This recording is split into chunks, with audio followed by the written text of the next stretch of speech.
In this video, I'm going to talk about uh, situated theory in terms of a theory of knowledge.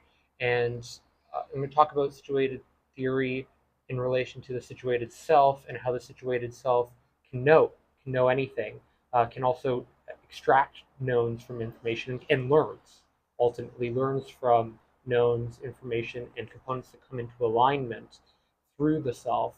Uh, the self is situated to its surroundings and establishes relationships between knowns that are direct to perception, and these direct knowns tend to be directly felt through things like touch, taste, through direct experiences there. But they can also be direct self-subjective knowns.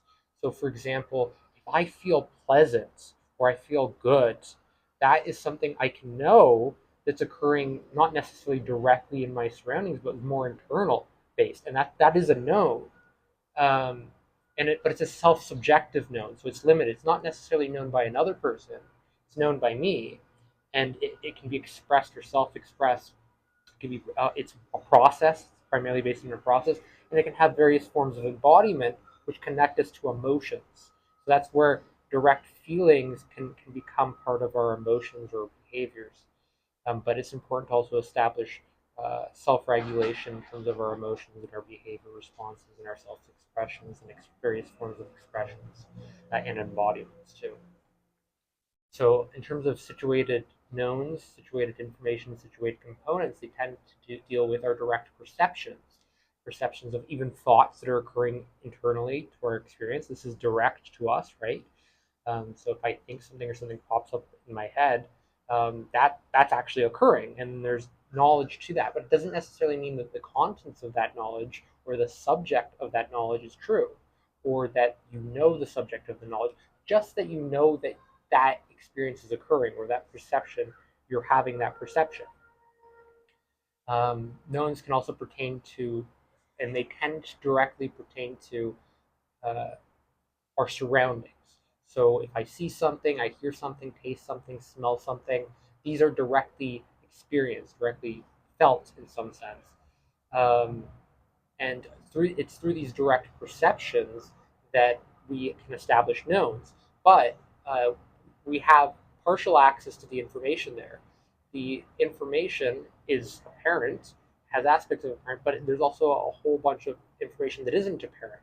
And we have to go through almost a refining process, or we can also do it internally through our own perceptions, um, through situating information to each other, through searching for information, through testing information, or exploring things in more detail, going to investigate the surroundings, or thinking about it in a more deliberate and careful way that provides more obvious identities. But when it comes to information that isn't so clear, like we're seeing something in low resolution or we're not quite sure about something, that's when things like the scientific method can be very, very valuable, and going to like peer-reviewed sources or going to an academic authority or a scholarly authority to help guide us in terms of knowledge and information, but not necessarily tell us exactly what to think.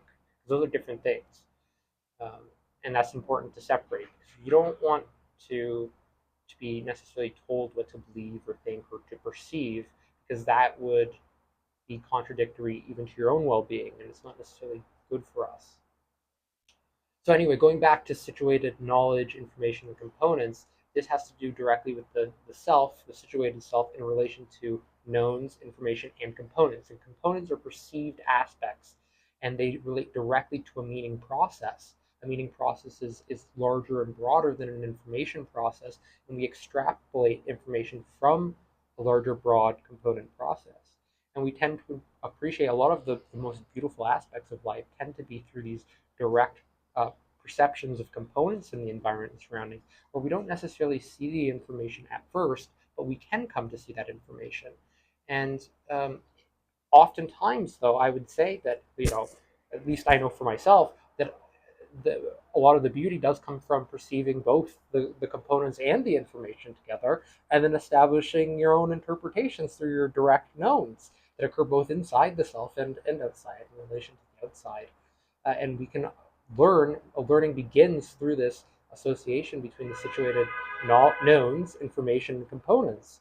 And it's through making these alignments between knowns, information, and components that we start to expand and grow and can think in more abstract, even logical, analogical ways, so creative associations, and think also creatively, express ourselves, self-express, engage more in various different processes and embodiments.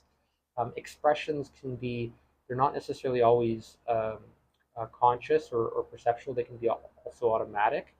And it requires self-awareness and self-regulation to be able to regulate those expressions, because they're not always something that we intend, and they can be sources of, for some of us, fixation and perfectionisms.